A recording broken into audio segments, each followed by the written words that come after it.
Wherefore ye must needs be subject, not only for wrath, but also for conscience sake.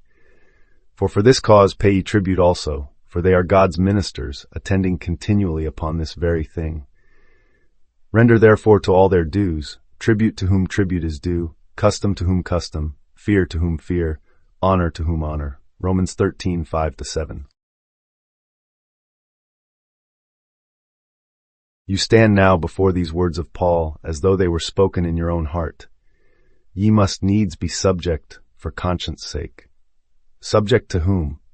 To that inner government, your own higher self, the unseen ministers who attend continually upon the unfolding of your life.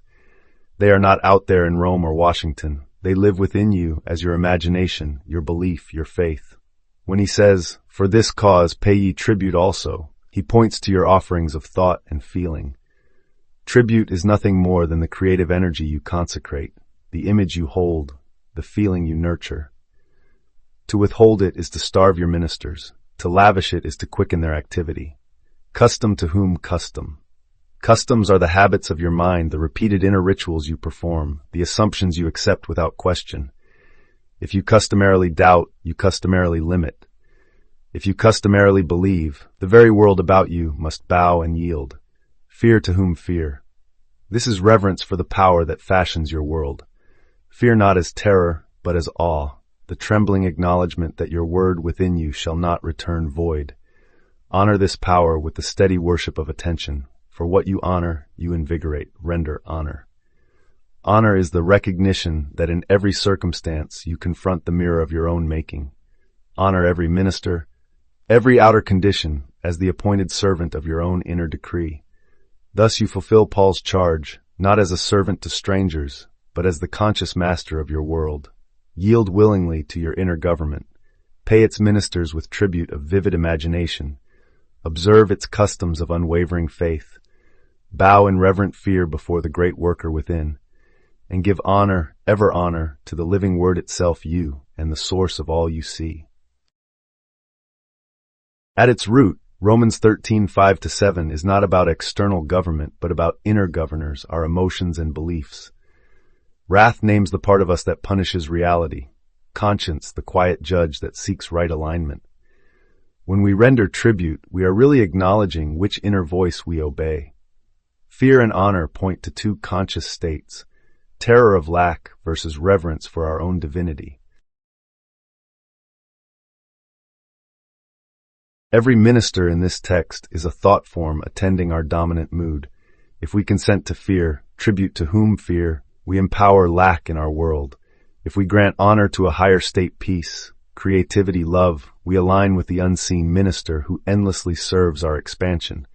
Tributes paid are the energy we pour into belief structures. They multiply according to inner focus.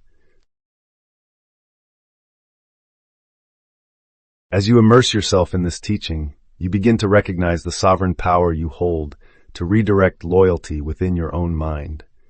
You become increasingly aware that you alone determine which inner authority will govern the unfolding of your experience.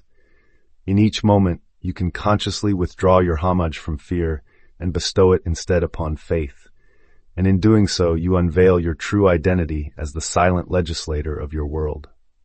You discover that every external condition is simply the mirrored expression of a decree you have quietly and powerfully enacted.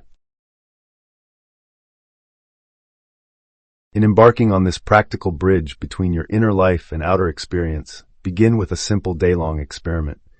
Whenever a wave of anxiety or a thread of self-criticism surfaces, pause briefly and mentally acknowledge its presence as if paying tribute. Almost at once, redirect that tribute toward an opposite inner minister. Imagine filing a sacred receipt of gratitude that honors love, trust, or appreciation for its faithful service.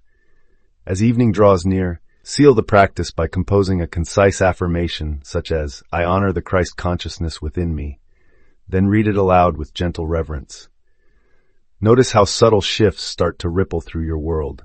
A kinder response in conversation, smoother decisions that flow without effort, unexpected ideas blooming like spring flowers. These small miracles are the harvest of energy you have consciously reallocated.